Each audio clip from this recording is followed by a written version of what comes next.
கள்ளழகர் கோவில் மதுரையிலிருந்து 21 கிலோமீட்டர் தொலைவில் இருக்கிறது கள்ளழகர் கோயில். இந்த சோலை மலையில் அமைந்திருக்கும் கோவிலில் தான் ஆண்டுக்கு ஆண்டு சித்திரை திருவிழாவின் போது வைகை ஆற்றில் இறங்கும் கள்ளழகர் கோயில் கொண்டிருக்கிறார். தமிழர்களின் சிற்பக்கலைக்கு சான்றாக நிற்கும் கோயில்களில் இதுவும் ஒன்று. சில அழகிய சிற்பங்களை கொண்டிருக்கிறது. இந்த கோயில் அமைதியான பரந்த சூழலில் ஒரு மலை மீது அமைந்துள்ளது. இந்த கோவில் அரகர் கோவில் என்றும் இந்த மலை சோலைமலை என்றும் அழைக்கப்படுகிறது. திருமாலிருஞ்சோலை என்று ஆழ்வார்களால் மங்களாசாசனம் செய்யப்பெற்ற பாடப்பெற்ற பெருமாள் கோயில் மதுரை மாநகரின் மையத்திலிருந்து 21 கிலோமீட்டர் தொலைவில் உள்ள கள்ளழகர் மலை ஆகிய திருமால் கோவிலாகும். 108 வைணவ திவ்யதேச திருப்பதிகளுள் அதிகமாக பாடல்கள் 129 பெற்ற 3ஆம் திவ்யதேசம் ஆகும். இந்த கோவில் சில அழகிய சிற்பங்களை கொண்டிருக்கிறது. தமிழ் கடவுள் முருகனின் 6 படை வீடுகளில் ஒன்றான பழமுதிர் சோலை இந்த மலையில்தான் உள்ளது. நூபுர கங்கையின் சரித்திரம். பூலோகம் தொடங்கி சத்தியலோகமான பிரம்மலோகம் வரை தன் தவத்தாலும் பலத்தாலும் கைப்பற்றியிருந்த பலி சக்கரவர்த்தியிடம் வாமனராய் அவதரித்த பெருமாள் 3 அடி தானமாக கேட்டார். அவனும் சம்மதிக்க பெருமாளோ 1 அடி பூலோகம் மற்றொரு அடி பிரம்மலோகம் என அளந்துவிட்டு இன்னும் 1 அடி எங்கே என கேட்டார். இதனால் பெருமானிடம் தன்னையே அடியாக சமர்ப்பித்தான் பலி சக்கரவர்த்தி.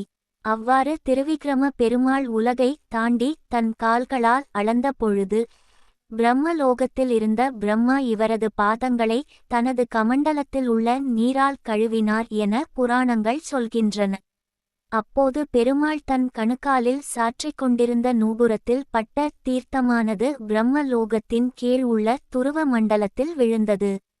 அதன்பின் அது சொர்க்கலோகம் வந்தபொழுது அது மந்தாகினி என்று நங்கையாகியது என சில புராணங்கள் தெரிவிக்கின்றன.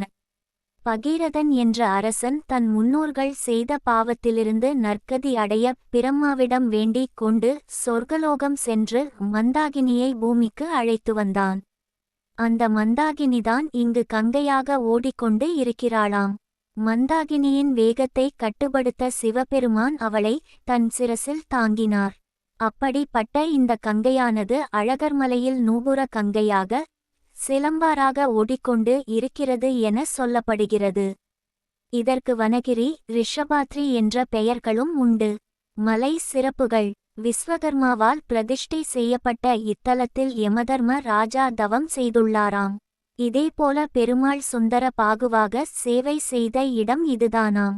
இங்கிருக்கும் 18 படி கருப்பண்ணசாமிக்கும் கூட ஒரு கதை உண்டு. அதன்படி கள்ளழகரின் சக்தியை குறைத்து அவரை தன் இருப்பிடம் கூட்டிச் செல்ல திட்டமிட்டு கருப்பண்ணசாமி தலைமையில் 18 பேர் அங்கு சென்றதாகவும் அப்போது வந்தவர்கள் இவரின் அழகில் மயங்கி 18 படிகளாக மாறியதாகவும் சொல்லப்படுகிறது. கருப்பண்ணசாமி தலைமை காவலாக இங்கேயே அமர்ந்து விட்டார் என்று நம்பப்படுகிறது. புராண அடிப்படையில் கள்ளழகர் மீனாட்சியம்மனின் உடன்பிறந்தவர். சித்திரை திருவிழாவின் பொழுது கள்ளழகர் கோவிலிலிருந்து புறப்பட்டு மீனாட்சி திருக்கல்யாணத்திற்கு மதுரை நகருக்கு வருகிறார். கள்ளர் கொண்டை, கொண்டையில் குத்தீட்டி, கையில் வளைதடி, வளரி, இடுப்பில் ஜமதாடு, ஒருவகை கத்தி என விதவிதமான ஆயுதங்களுடன் மதுரை நோக்கி புறப்படுகிறார் கள்ளழகர். அரகர் கள்ளர் வேடத்தில் வருவதால் அரகர் என்ற பெயர் கள்ளழகர் என மாறியது. இதனால் கள்ளர் இனத்திற்கு தலைவராகவும் குல தெய்வமாகவும் அரகர் இருக்கிறார். வைகை ஆறு வரை வந்து பின் வண்டியூர் சென்று அழகர்மலை திரும்புகிறார். திருமலை மன்னர் காலத்திற்கு முன் கள்ளழகர் வைகை ஆற்றில் இறங்கும் விழா சித்திரை மாதத்தில் முழு நிலவன்று மதுரையை அடுத்துள்ள தேனூரில் நடைபெற்றது. மன்னர் திருமலை நாயக்கர் கள்ளழகரை மதுரை வைகையாற்றில் எழுந்தருளச் செய்து மதுரை சித்திரை திருவிழாவாக நடத்தியவர். சித்திரை திருவிழாவின் போது கள்ளழகர் மதுரைக்கு வரும் நிகழ்வு எதிர் சேவை என்று கொண்டாடப்படுகிறது. முக்கிய விழாவாக கள்ளழகர் வைகை ஆற்றில் இறங்கும் நிகழ்வு ஆண்டுதோறும் கொண்டாடப்படுகிறது.